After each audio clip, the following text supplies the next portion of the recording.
Hey there everybody, this is Lee with Creative Two-Time Mom, and in this video, let's talk about 4th grade homeschool curriculum.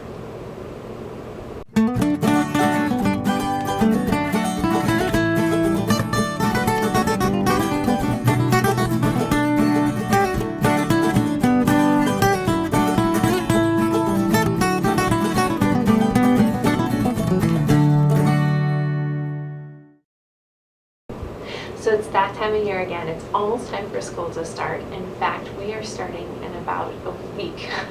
I don't know where the summer went between the lake and the pool and baseball camp and dance.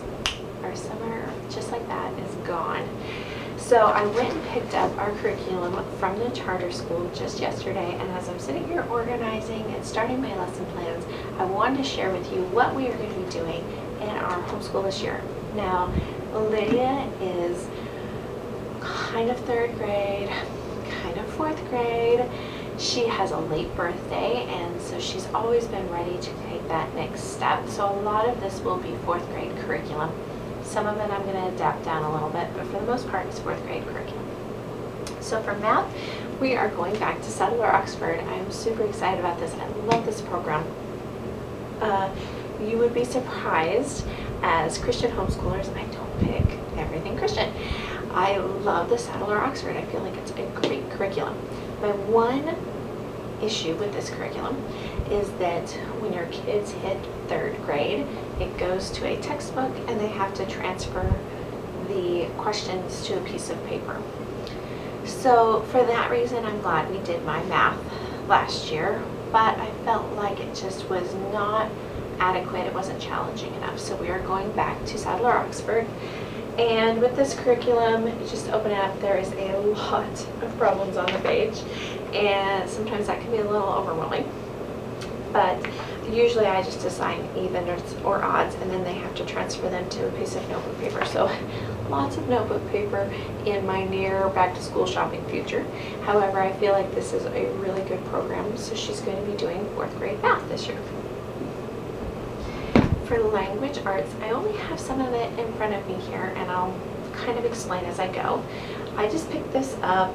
It's Carson DeLosa, their cursive handwriting. We're going to do a little bit of it here and there. I'm not going to push her real hard to get it done, but I know that she's interested, and I think cursive is pretty important for our generation to read historical documents, to be able to sign their name.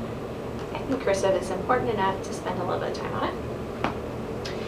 We are, of course, doing our rod and staff grammar. I decided to let go of the reading program this year. However, we are going to be doing the grammar, and so I have the student text and I have her student worksheets somewhere around here. The other thing we're going to be doing for language arts is I picked up this Evan Moore's 4th to 6th grade Greek and Roman myths. This is very much so a 4th grade subject, is all the mythology stuff. I have a few ideas. We have read Mary Pope Osborne's Tales of the Odyssey. I read it with my son when he was in 4th grade. That's one of the things she's going to be reading in 4th grade, and I just thought this would be a fun way to get a little bit of information on the myths, because each one has 1 to 2 pages of not a dumbed down version, but a shorter version of the myth, and then a project that goes along with it. I thought this would be a lot of fun to do with her, probably in the spring when our attention span is waning a little bit. The other thing we're going to be doing for language arts is I purchased the Classic Literature Bundle 1 from Confessions of a Homeschooler, and we're going to be doing the books in that bundle. I know it includes Dr. Dolittle, Black Beauty, Stuart Little, Treasure Island, I believe, is in there. So we picked up Bundle 1. I'm going to be slowly collecting those books as we go from our charter school library and from our public library, so I don't have all those in front of me today. But we will be using that for the main part of our language arts curriculum. And that kind of leads me into history. The first book we're actually going to start with in language arts is Island of Blue Dolphins. Now, this is not in the classic literature unit. However, a few years ago, I found a literature unit on this book. I believe it was by Scholastic. I'll link it down below if I can find it. And this is also the first book we're reading for history. So I figure language arts, history, will combine them. Perfect. Okay, so that leads us into history, and for this year we're going to be doing Beautiful Feet History of California again.